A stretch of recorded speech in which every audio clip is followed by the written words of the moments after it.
What do? When God calls your name from a fire that doesn't burn out, not a vision, not a whisper, but a voice, ancient, holy, and terrifying, breaking through the silence of your forgotten wilderness. The wind howled across the desert floor, carrying the dust of generations long buried. The sun baked the wilderness into silence, where even the stones seemed to groan under the weight of time. And in the heart of Midian, far from the noise of empires and the reach of kings, a mountain stood, ancient, weathered, forgotten. But heaven had not forgotten. Moses, the exile-turned-shepherd, walked alone with the weight of wasted years pressing on his shoulders. His sandals scraped against the sand, and every step echoed with questions about his past, his people, his failure, and the God who had once seemed so near in the stories of old. Then suddenly, fire, a bush ablaze, but not consumed. The flames danced without devouring. Light burned through the daylight. Holiness crackled in the air like thunder waiting to strike. Moses froze, his staff trembled, and a voice eternal, unshaken, unburned, spoke from within the fire. Moses, Moses, it was not just sound, it was soul. It was the echo of every star ever born and every life ever lived. It was the voice of the one who called galaxies by name, yet knew the footsteps of a shepherd in hiding. And when Moses dared to ask that voice, "What is your name?" the answer thundered from eternity into time. I am that I am. Not I was, not I will be, but I am. The God who is present in every moment, whose existence holds up all existence, who does not shift with seasons or fade with kings. This is the God of the burning bush, the God of your wilderness, the God who was, who is, and who will always be. I am. And this is his story. He did not wake that morning expecting fire. There were no dreams, no visions in the night, no angelic warnings, only the weight of routine, the same sheep, the same rocks, the same desert silence that had become his companion over the past 40 years. Moses had grown used to hiding. Egypt was behind him, and with it the throne he walked away from, or maybe the throne that had rejected him. Either way, he was no longer prince nor prophet. He was a man of dust, with a staff in his hand and silence in his soul. And still God came. There was something strange on the edge of his path. A flicker, a shape, a heat without smoke. The kind of thing your eyes might miss unless your soul is tired enough to see. He stepped closer, drawn not by curiosity but by something deeper, a pull from eternity, reaching through the veil of normalcy. There it was, a bush wrapped in flames, engulfed in light, and yet untouched. The fire burned, but the branches did not bow. The flames rose, but the leaves did not curl. It was holy, it was wild, it was waiting. Then came the voice, Moses, Moses. The name was spoken not like a summons, but like a remembering, as if the one who spoke it had never once let that name slip from his mind, even when Moses had tried to erase it himself. Moses answered, trembling, "Here I am."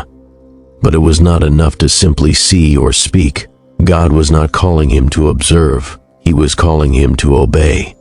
Do not come any closer. Take off your sandals, for the place where you are standing is holy ground. Holy, not because of geography, not because of history, but because of presence. God introduced himself, not by title, but by relationship. I am the God of your father, the God of Abraham, the God of Isaac, and the God of Jacob. The names of patriarchs, the names of promise, the names of a covenant that had not expired with time.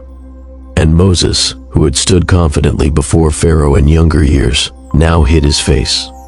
Because for the first time, he wasn't standing before a man.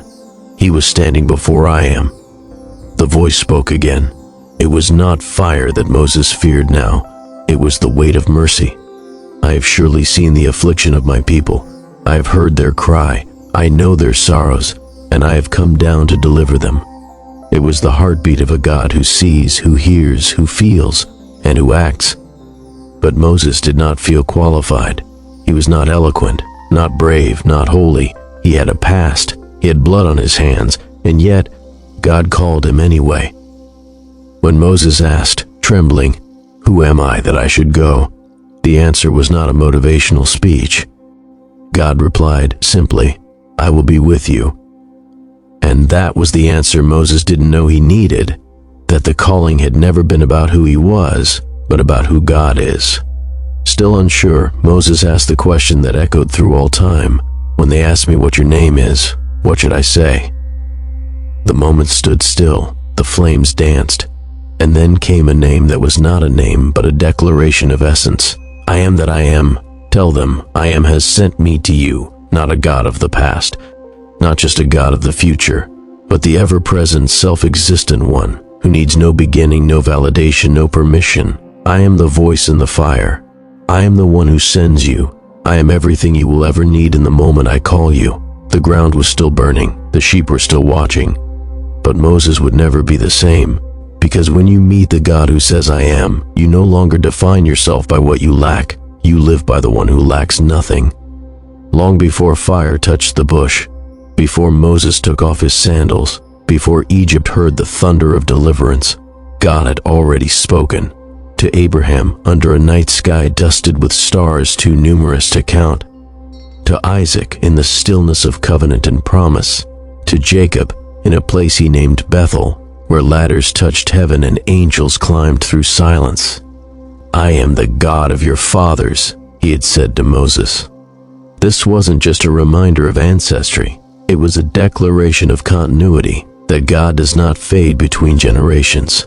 He doesn't change when kings rise or fall. His identity does not evolve. I am, always has been. I am, still is. I am, forever will be. When Abraham looked up, childless and old, God said, "I am your shield, and your exceedingly great reward." He didn't say, "I might be." He didn't say, "One day I will become." He said, "I am," and so a man with no heir believed the God who called the stars by name. And because of that belief, a nation was born in the womb of the impossible. Abraham had many questions, many delays, many fears.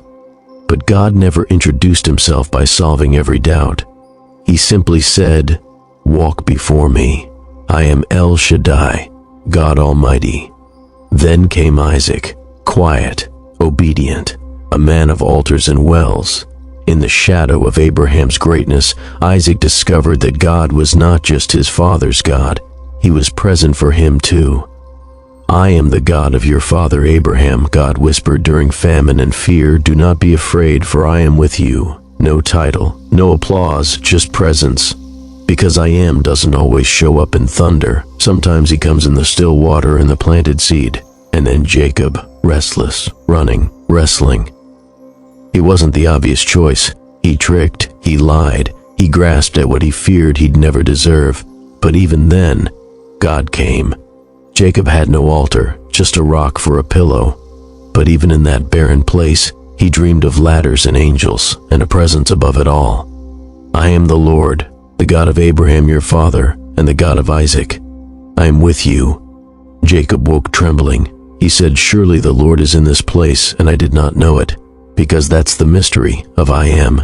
He is already present, even when we don't recognize him. Later, Jacob would wrestle with a man who was more than a man, fighting through the night until daybreak. And there, in the bruising of bone and the breaking of pride, God gave him a new name, Israel. Why? Because God does not only reveal himself in vision, he shows up in the wrestle.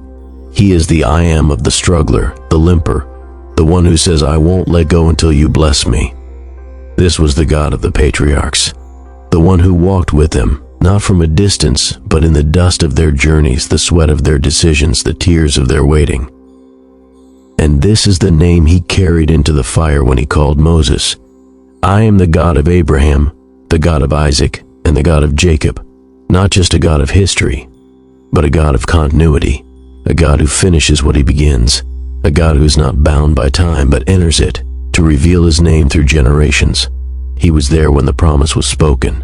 He was there when the knife was raised on Mount Moriah. He was there when ladders touched the heavens. And he is still here now, because the name I am doesn't age. It doesn't fade with tradition. It burns with the same fire in every era. The God who was faithful to them is faithful still. The time for whispers had ended. The God who spoke in burning bushes now thundered in royal courts.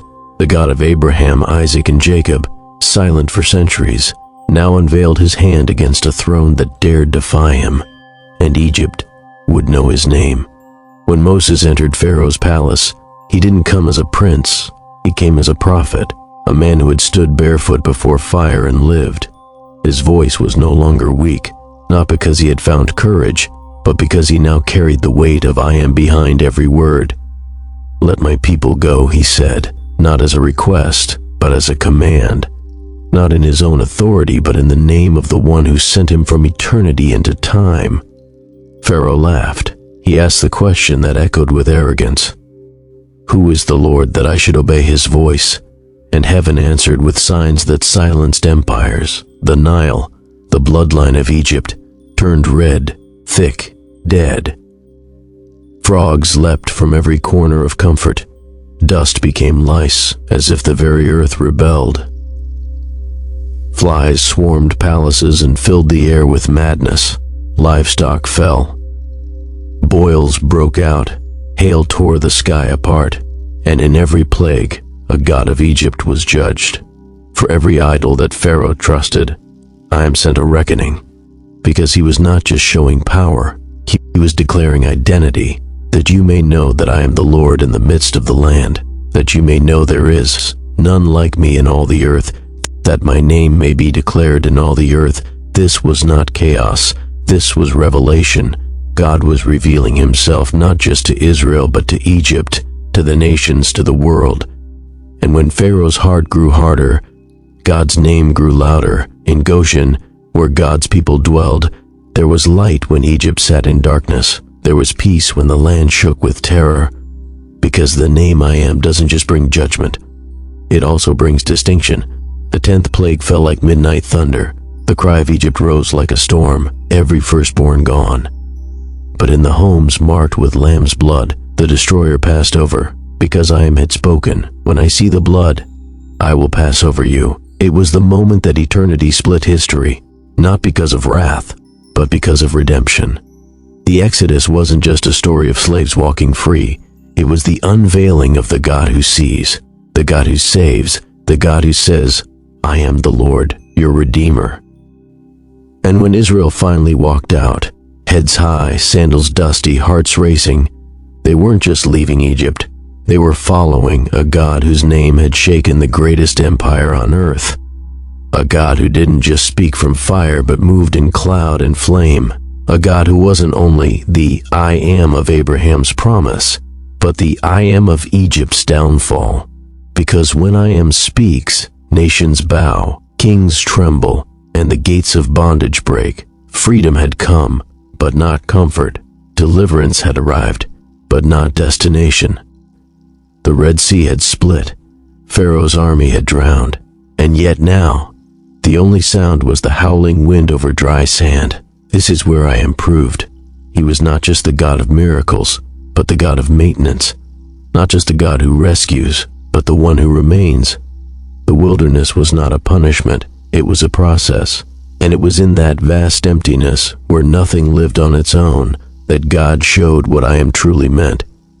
Each morning, the dew lifted to reveal flakes like frost on the ground, manna, heaven's bread, food that had never existed before, a quiet miracle repeated daily, because I am feeds what he frees. And when thirst rose like a beast from within their throats, water poured from a rock, not because rocks hold water, but because I am is not limited by natural law.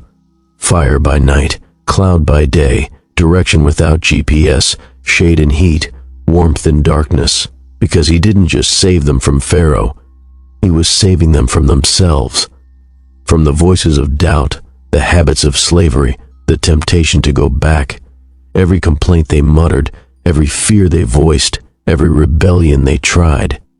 Still he stayed, he disciplined, he tested, but he never abandoned. He was the cloud they could not outrun, he was the fire they could not deny. And atop Mount Sinai, thunder cracked the sky as I am descended again, this time not in a bush, but in smoke, fire, and trembling earth. The mountain shook, but God's voice was steady. I am the Lord your God, who brought you out of Egypt, out of the house of bondage. And he gave them more than freedom. He gave them identity. He gave them law. He gave them himself, even when they crafted a golden calf from their own fears and nostalgia, trying to make God into something manageable, predictable. He burned with jealousy, but also with mercy. Because I Am is not just holy, he is also patient. He is also near. He is also faithful, even when his people are not. For 40 years, their sandals didn't wear out. Their clothes didn't rot, and neither did his promise. They walked in circles, but his love never wandered. Every rock, every step, every dry mile was a canvas for his consistency. Because the wilderness is where we learn that God is not just in the destination, he is in the journey. And the God who says, I am, is the God who walks with you, not just on mountaintops, but through every dusty, confusing, silent place in between. The wilderness had ended. The promised land was near. But long before the milk and honey could flow, Israel would learn something deeper. I Am is not just the God of tents and travelers. He is the God who judges kings. He topples empires. He raises nations and brings them down with a whisper. He'd been patient. He'd been present. But now, he would be known, not just among his people, but across the nations that mocked his name. Long after Moses was gone, his voice still thundered through the mouths of prophets and dreams of kings. And in Babylon, new fire was kindled, not in bushes but in furnaces meant to destroy faith. 3 young men stood before the king, Shadrach, Meshach, Abednego. No weapons, no army, just a stubborn loyalty to a God they could not see. And when they refused to bow to gold, they were thrown into flames. But the fire did not win, because in the middle of the inferno, a 4th figure appeared, one like the Son of God, not consumed, not afraid, not silent. He walked with them inside the fire. And Nebuchadnezzar, the king who once defied the name of the Lord, fell to his knees and declared, There is no other God who can deliver like this. Because I Am is not shaken by kings. He doesn't flinch at fire. He doesn't retreat when threatened. He enters the furnace. He rewrites the outcome. Later, Nebuchadnezzar would grow proud again. He stood on the rooftop of Babylon admiring his empire, puffed up with the illusion of control. And then came the voice, clear, sovereign, and unstoppable. The kingdom has departed from you. He was stripped of power, driven into the wild, made to eat grass like an animal, until he lifted his eyes, and then he understood. The Most High rules the kingdom of men. It wasn't the might of Babylon that built the empire. It was the mercy of I Am that had allowed it to stand, because every throne rests on borrowed time. But the throne of I Am has never known a crack, and when Persia rose and Babylon fell, the name I Am remained unchanged. Another king, Darius, would also test his authority. He sealed Daniel in a lion's den with laws written in stone. But heaven does not bow to paperwork. The lions were muzzled. The prophet emerged untouched. And the king wrote to all nations, He is the living God. His kingdom shall not be destroyed, because the God of fire is also the God of kings. The God of exile is also the God of empires. And when the world forgets his name, he reminds them, through the mouths of lions, through the humbling of pride, through the miracles that cannot be denied. I Am that I Am does not campaign for votes. He doesn't require permission. He shakes nations, not with earthquakes, but with truth that cannot be silenced. He is not a tribal God. He is not a forgotten deity. He is the God of all flesh, the one who speaks from fire, walks through flames, and rules above all thrones. And then, the voice stopped. No fire, no thunder, no plagues, no parted seas, just silence. The scrolls were closed, the prophets were gone.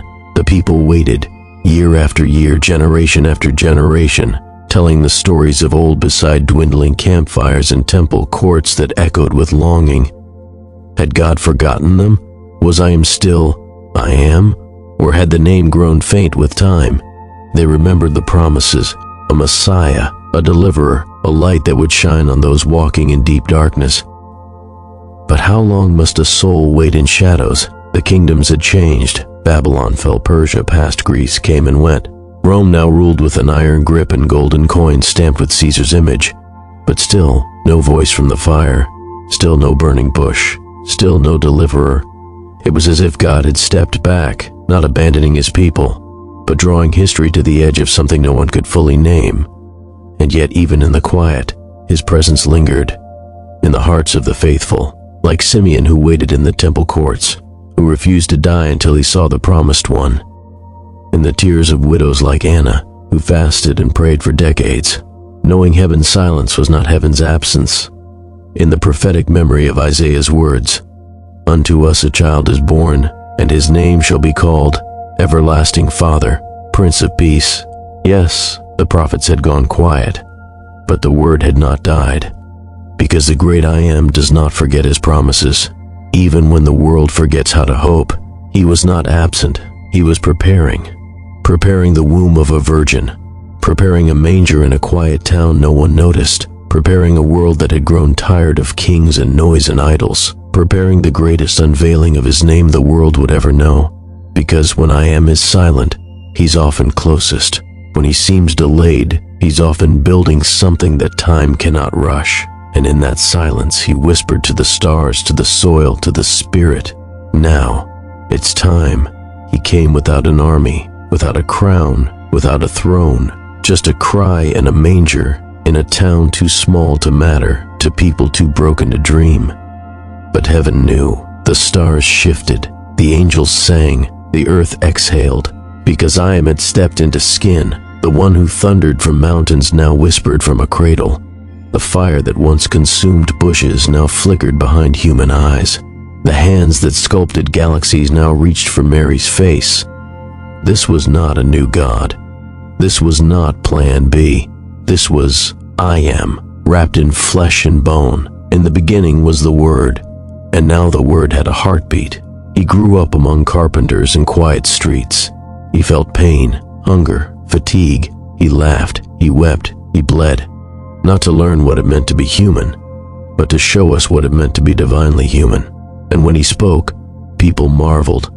Not because he used fancy words, but because his words carried the weight of eternity. He didn't just say, "I heal." He said, "I am the resurrection and the life."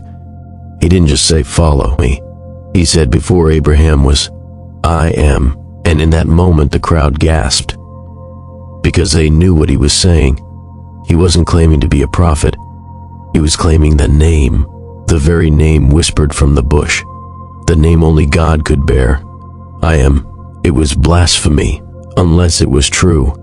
And he proved it not just in words, but in the authority that made demons flee, in the compassion that healed the outcast, in the calm that hushed storms with a single phrase, "Peace, be still." He turned funerals into reunions.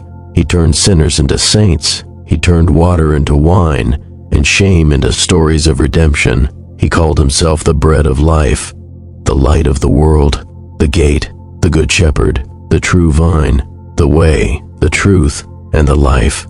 Each time he said, "I am," he wasn't just describing what he could do.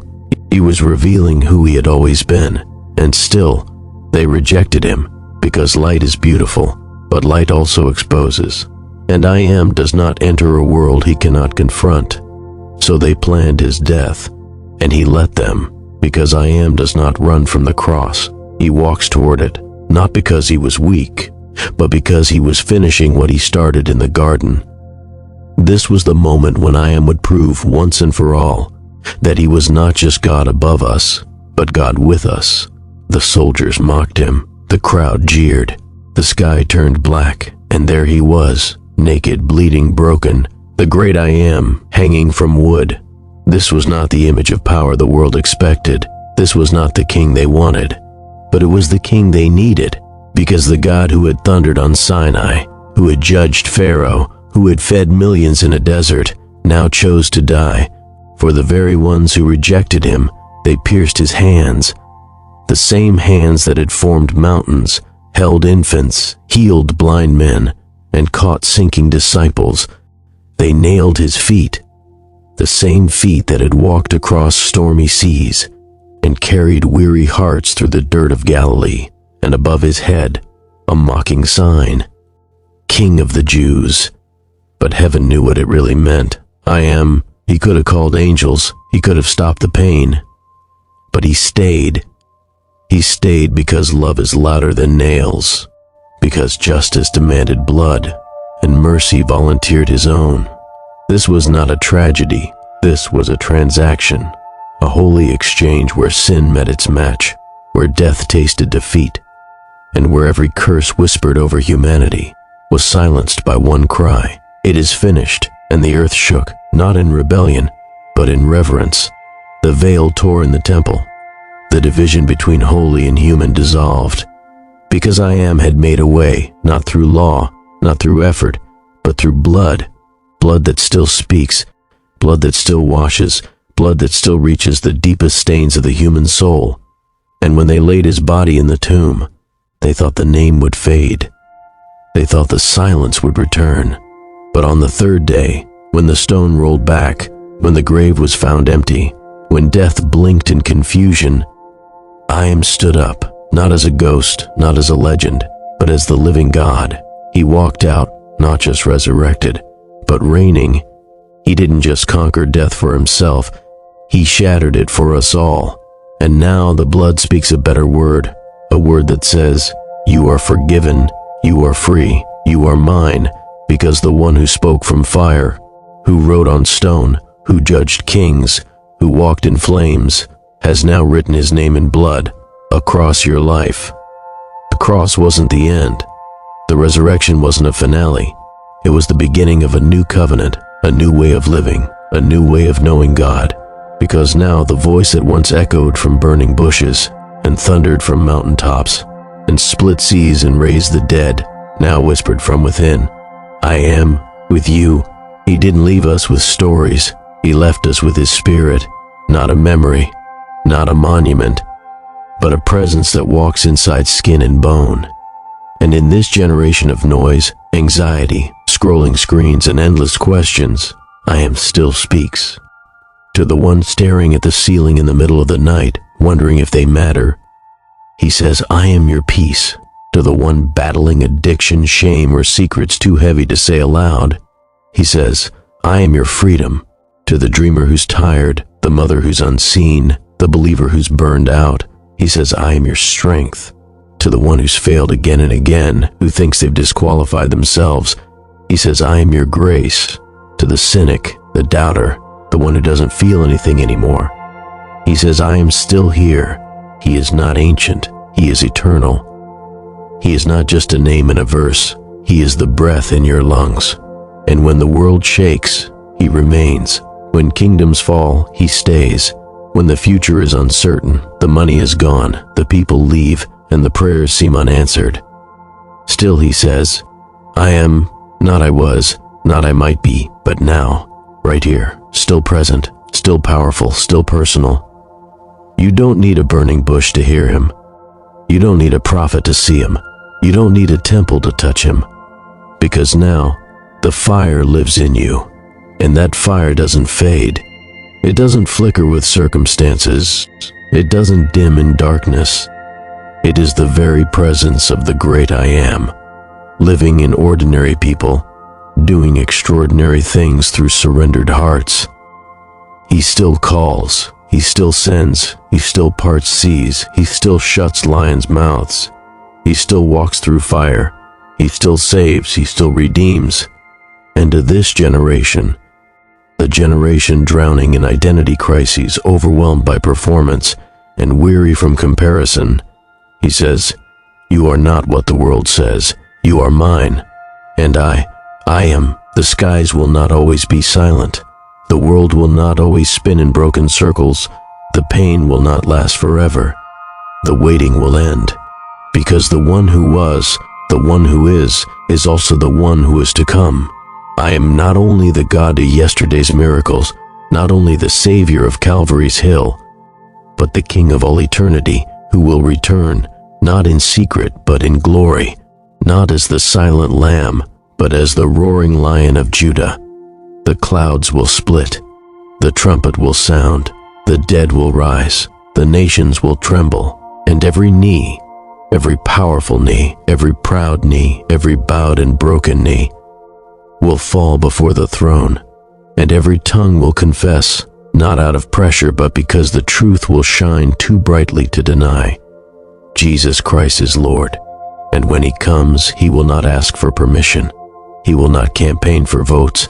He will not fit into the boxes we built for Him, because I Am does not conform.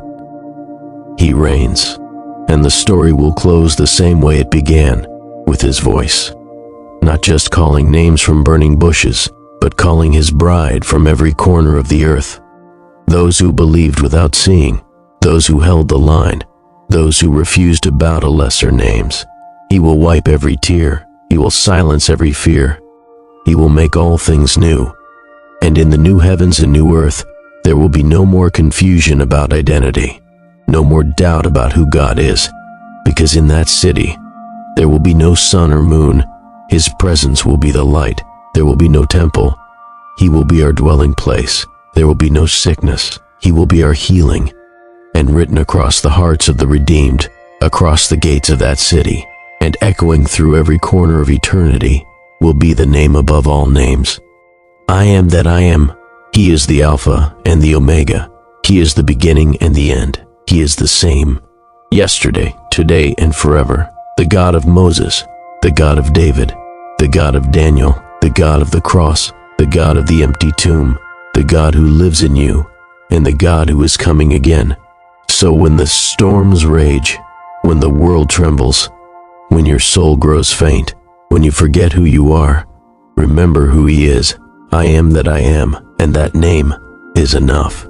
So now you've heard the story, not just a story of fire and mountains, but a story of presence, of a God who does not change, of a name that cannot be erased, no matter how much time passes. He is not just the God of Moses. He is not just the God of the Bible. He is the God of now, the God of your wilderness, your fire, your silence, your breakthrough. He is I am in your storm. He is I am in your healing. He is I am in your brokenness. And yes, He is I am even when you feel forgotten. So the question is no longer, who is God? The real question is, will you trust Him with your story now that you know His name? You don't need all the answers. You just need to remember this. Before you were formed, He already was. Before the battle came, He already won. Before the door closed, He had another open. Because He is not bound by time, He holds time, and He has never made a promise He did not intend to keep. So lift your head, walk with fire in your heart. Let the world know that the same God who called Moses, the same God who walked the shores of Galilee, the same God who conquered the grave, walks with you. And when the voices of doubt get loud, when fear knocks at your door, when the night feels too long, whisper His name into the dark.